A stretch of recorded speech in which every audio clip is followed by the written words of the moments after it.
that it is important for people to understand about this energy, this pyramid concept now? Well, the main thing is we can use all the help we can get. So if you're going to be a meditator, if you're going to be somebody who's interested in improving themselves, having a better life, a healthier life, more well-rounded life, I believe the pyramid is one of the most useful tools, based on my experience and what I've seen and read, that can actually assist you and enhance your process. And I've seen many videos on YouTube where people have their schools that use pyramids. In the building construction, even around the desks of the person. Why not make life a little bit easier if it can enhance your life and you have a shape that's actually a beautiful geometric shape in harmony with the universal energy, and it can make your life better. I think we should use these tools as much as we possibly can. And it doesn't really cost a lot either. I mean, yes. It's very, very cost effective, very practical.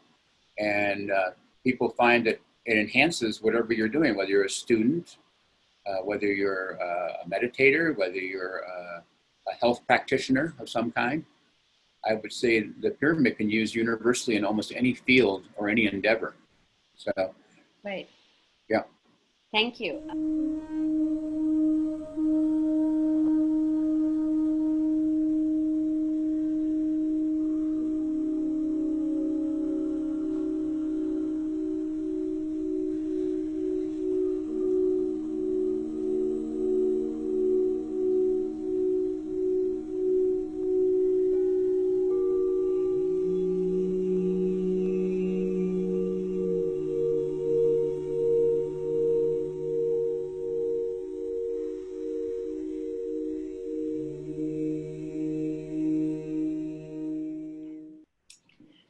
Well, okay.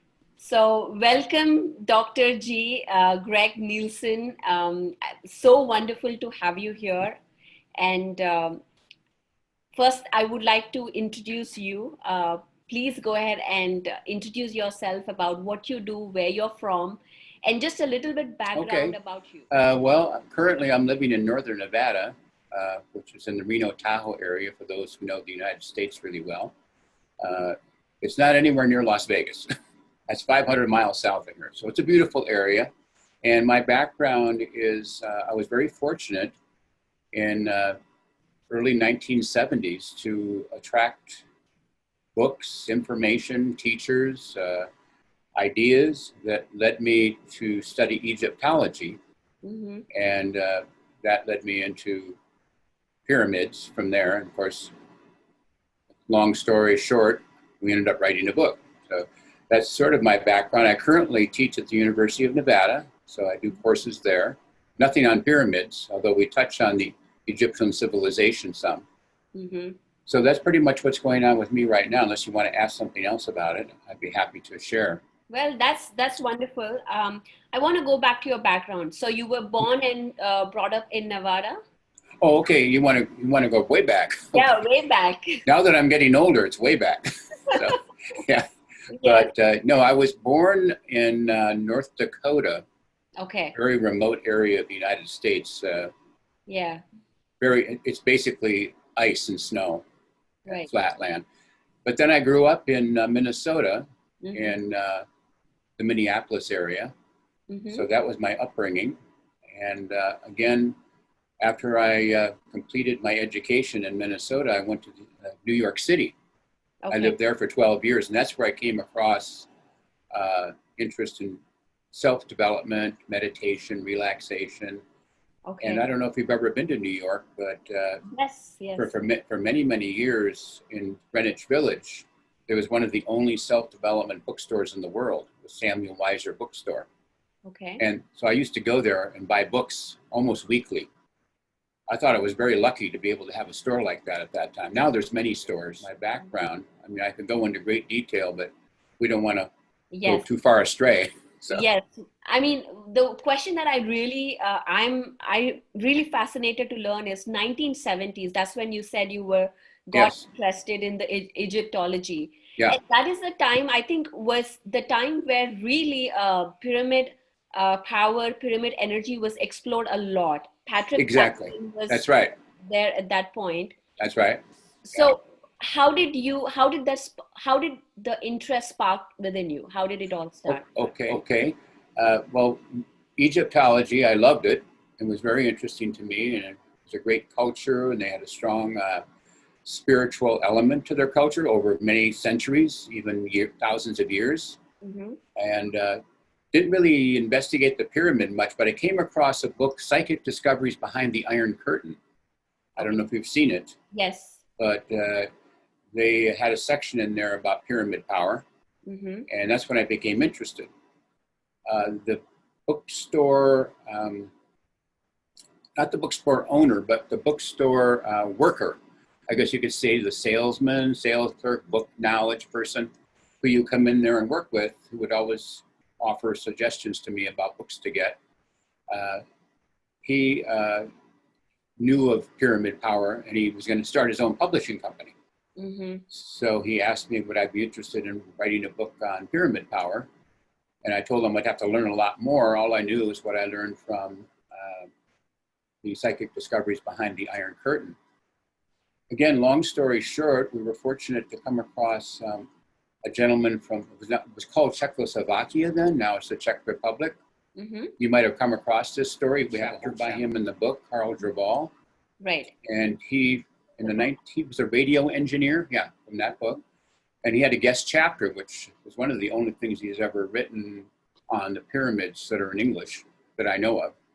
And he, starting in the 1940s, if I recall correctly, he actually filed for a pyramid patent in Czechoslovakia, Czech Republic now. And I was amazed that they even had a process to allow that. Mm-hmm. Again, he worked with the, and I think I saw this on your Instagram area, on the sharpening of the razor blades. Yes.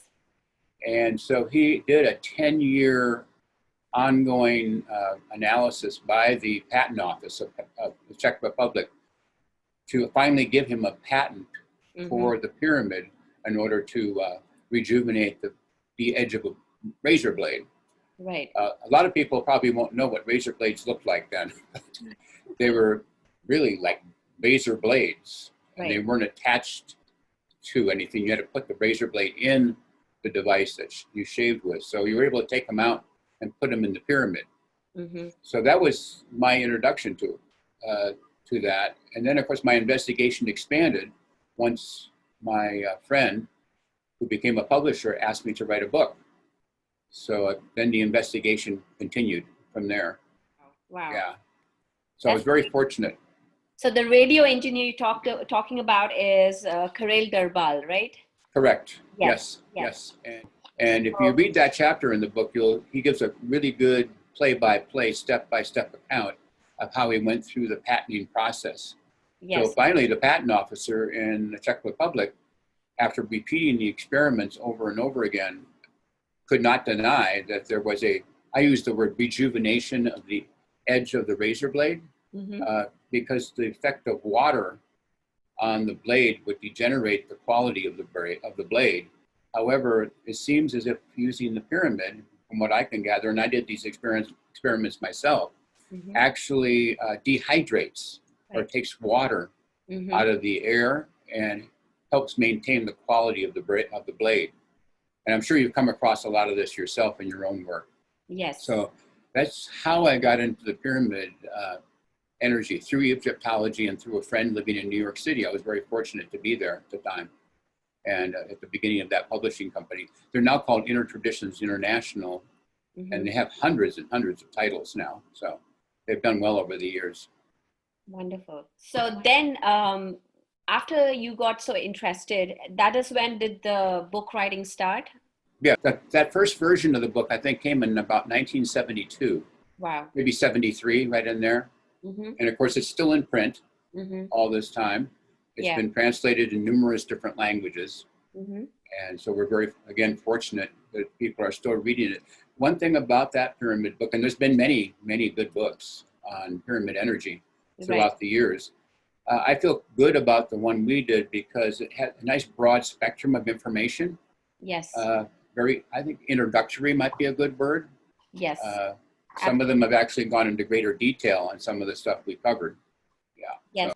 And I really love that you also talked about the model pyramid construction, like how do we do it at our own homes? Yeah, exactly.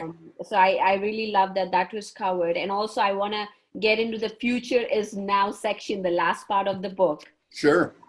Which is very interesting, and I'm really fascinated about that. But before we get there, I want to know how in 1972, when the book was released, how was it accepted at that point about the pyramids, the concept? Oh, you mean in the general public, you mean? Yeah. It was enough. Yeah. Huh? In the United States.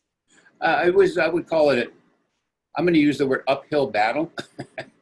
It was considered very quirky. Yeah. Very odd, very new agey, not scientific at all. Yeah. And my interest got really piqued was when I saw a scientist doing experiments and actually getting a patent. Yeah. Because I like the quality of both the experience of a person being valid and the research being valid. Right. There are different dimensions. I'm a doctor of education and we had to do research. You have the quantitative research, which just means detailed information, very measured, very scientific method, which Carl Jabal did. And there's also more of the qualitative research, which you give some validity to the repetition of people's experience. And so I saw both of them very important.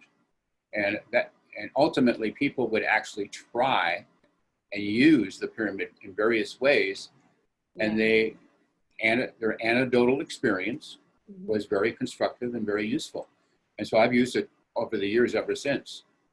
So, yeah, I hope I answered your question, something like that. Yeah. Yes, because I wonder, because now that I've done so much research and everything, all the research that has come, and it is very scientific. Everything is all science. There's nothing woo-woo behind it as it was thought.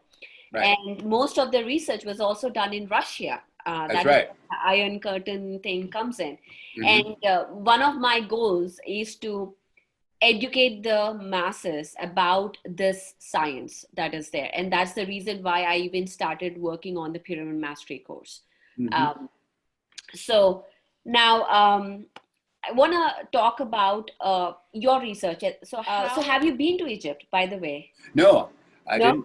I've never been to Egypt. I was supposed to lead a group to Egypt. I think that was around, must be 15, 17 years ago. Okay. The trip was all set and ready to go. We were going to do a whole tour, and a lot of it based on places in the book, too. Right. And there was a lot of, I guess you would call it terrorist activity. Yeah. Right before we went. And the people who were signed up for the tour, it was very dangerous at that time, so we never did really go. So I've never really physically been to Egypt. And the thing is, Egypt is just one part of pyramids. I mean, those who have read the book and done any investigating, they're all over the world. Yes. And you have them in Central America. You have the Indian mounds of the Americas, North America, which are very similar in usage. Right. They're all over the world. So. Right. Absolutely. And that's something that I covered as well, that the pyramids are all over the world. And the interesting point is that they were built in the civilizations that built never even communicated with each other, but yet they built the structures which are pyramids. Yeah, there is a thing, there's a lot of ways of explaining that, but one of them is what they call the 100-month monkey theory. I don't know if you've come across that. Yes. But there were monkeys on an island that did research, and they were able to learn something new, I forgot the exact thing they learned, but maybe cracking open a nut. Right. And then eating the food within the nut. And they found out that an island nearby, another group of monkeys started doing it. So it's kind of a resonant frequency thing, a psychological resonant frequency, where things start to spread. You see that a lot in cultures in terms of cultural trends. Yes. Where people sort of pick up on things and start doing similar things, or people who invent things at the same time in different places on the planet. Right. And so it's just something there that's available. But yeah, it was all over the world, and they discovered it in different cultures who had no physical contact whatsoever. Yeah. Love the example. In fact, I use that 100 monkey example a lot in explaining this phenomenon, because it's something that happens when it reaches a threshold that the intelligence is in the collective now. Exactly. And of course, I love the fact that you're doing this work, and a lot of us are interested in it and doing the work of improving awareness and consciousness. And of course, that starts to resonate too. And I don't know if you want to talk about, my main focus with the pyramid is how to enhance awareness, how to enhance consciousness, how to enhance energy. I would love to talk about that. I'm going to sip a glass of water. Yes, it's my cosmic water glass. I love that. Anyway, that's my primary focus. And so over the years, that's what I've been focusing on. I mean, you can go in a lot of different areas, but it's nice to have a physical pyramid, and there's all different sizes. And I can see that you have a couple there nearby. I have kind of a glass pyramid here, and then I like to use my pyramid grid. Yes. Here. Yeah. And there's so many ways of doing it, but they're available, and I'm sure you tell people where they can find them or make them themselves. You can even use, I used for many years, a thought form pyramid. Okay. So where I would use a visualization of a pyramid that I actually had. I had one in my bedroom as a kind of a crystal, maybe it's about 8 or 10 inches. And I can use that as a thought image to hold in my mind. And I would create almost like a pyramid white light tent around my bed at night, and did that every night for several years, almost every night. Okay, so let me stop. So you're saying that you actually visualize a pyramid in your bedroom. Okay. And if you're sensitive to energy, and a lot of people are actually born with energy sensitivity, which is a wonderful thing. They sometimes don't know what to do about it or with it, but they're sensitive. They sometimes call them empath type people. Or you can also cultivate and develop a greater sensitivity to energy. And that's one of the benefits of using a pyramid, physical pyramid that you can go inside of.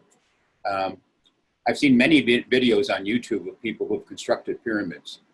Right. But the beauty is, if you feel the energy, it tends to be a resonator and an uplifter of energy.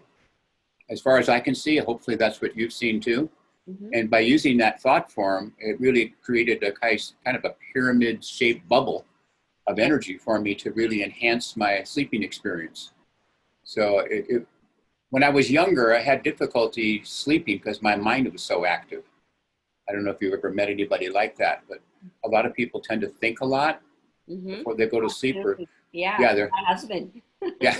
And I know I have friends of mine who have this issue. It's both a positive, and it can be a curse, because then you don't get your full rest. But one thing that I found with the pyramid, it was one of the things that I used to help me slow down my automatic thinking, so I could actually go into a sleep state that would be rather rejuvenating throughout the night. So that was one of the main things that I did with the pyramid for several years. I thought about buying a pyramid, but then it got complicated how to build it over the bed. And not. It is pretty expensive too, right? Yeah. If you want to buy. Yeah, exactly. And so I didn't really find one that I could buy one if I wanted to, or create one, but it'd be hard to put it over the bed.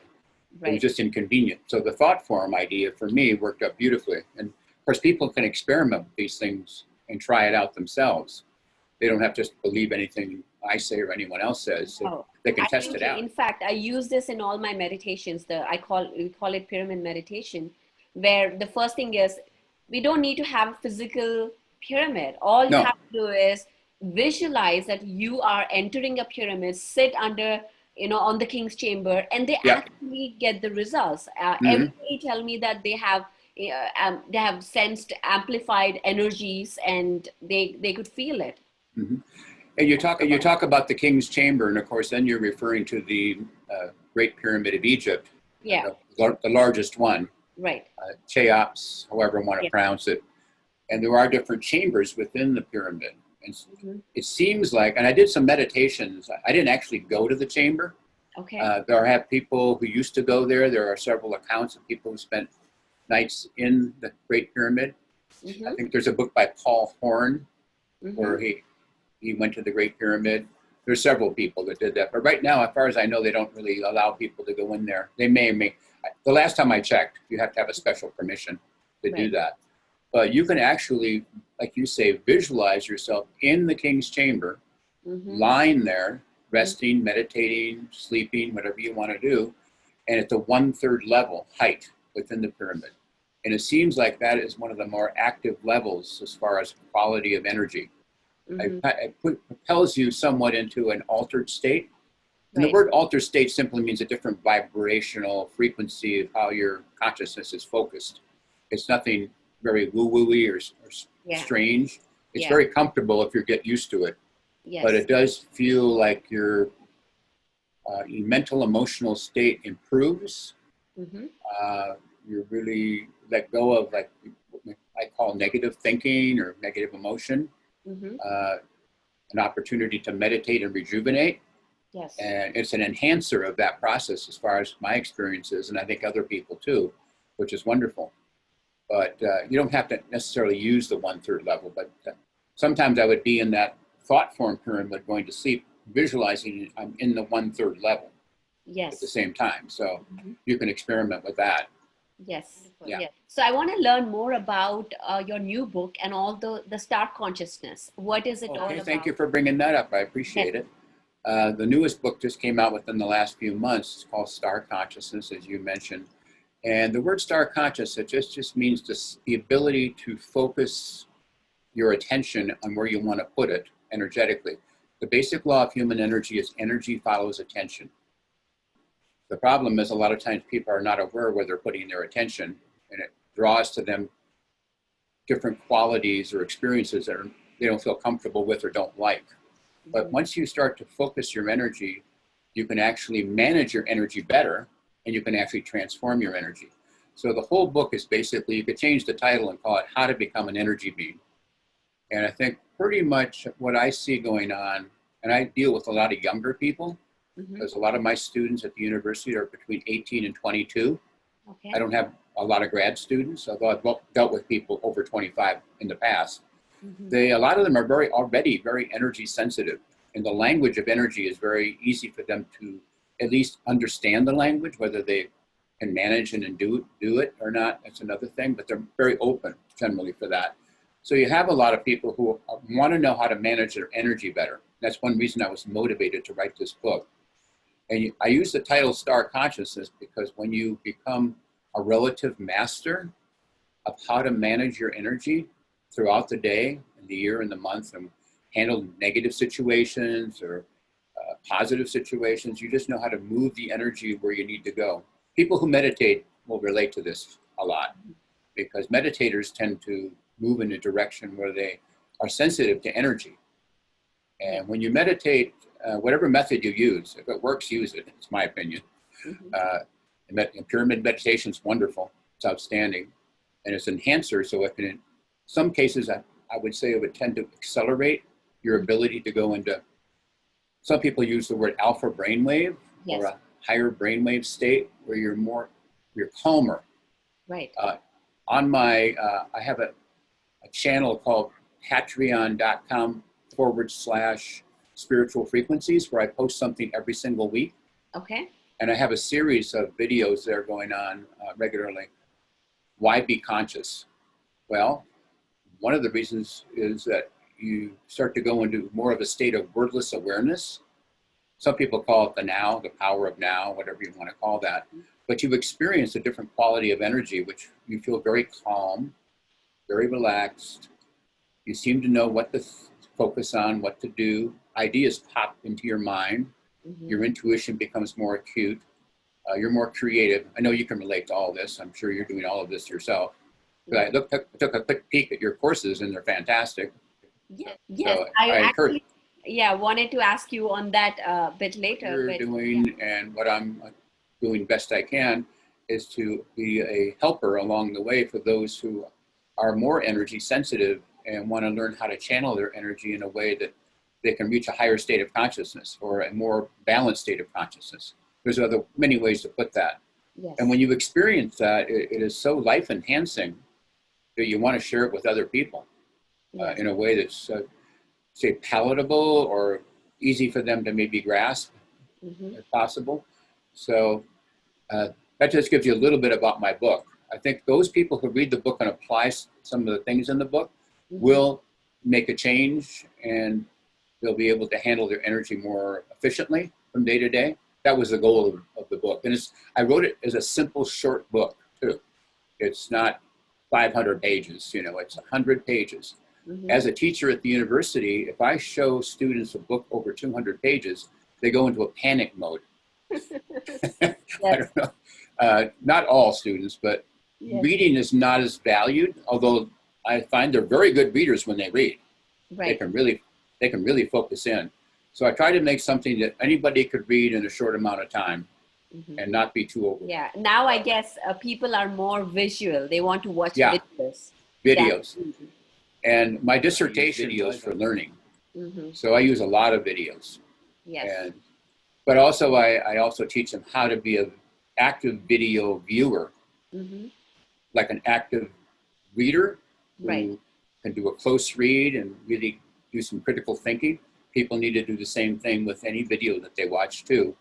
Whether, for example, I might show 2 documentaries in a class, and one is for whatever it is, and one is against what it is. And you should see the confusion on their face after they watch the second one. Because after the first one, yeah, that's exactly right. And then they see the other one and they go, oh, yeah, that's right too. So anyway, you get the idea. We need to be critical thinkers of anything we look at or do. And I'm going to put the link below, the Patreon link. So if anybody has any questions, would they be able to contact you through that website? Oh, yeah. Definitely. Patreon.com. I know what you mean, though. It's like a website. It'll give you the link. It'll give you the link to all of the videos, the audio, the writing. Several of my books are unpublished, but they're published there. Chapter by chapter. You can see them. So, but I know what you mean. It's a link that connects you to where the material is. There's a introductory video there. There's links to Amazon.com to order books. There's links to the website. So all the links are in one spot, basically. Wonderful. There. Wonderful. So, thank you very much. And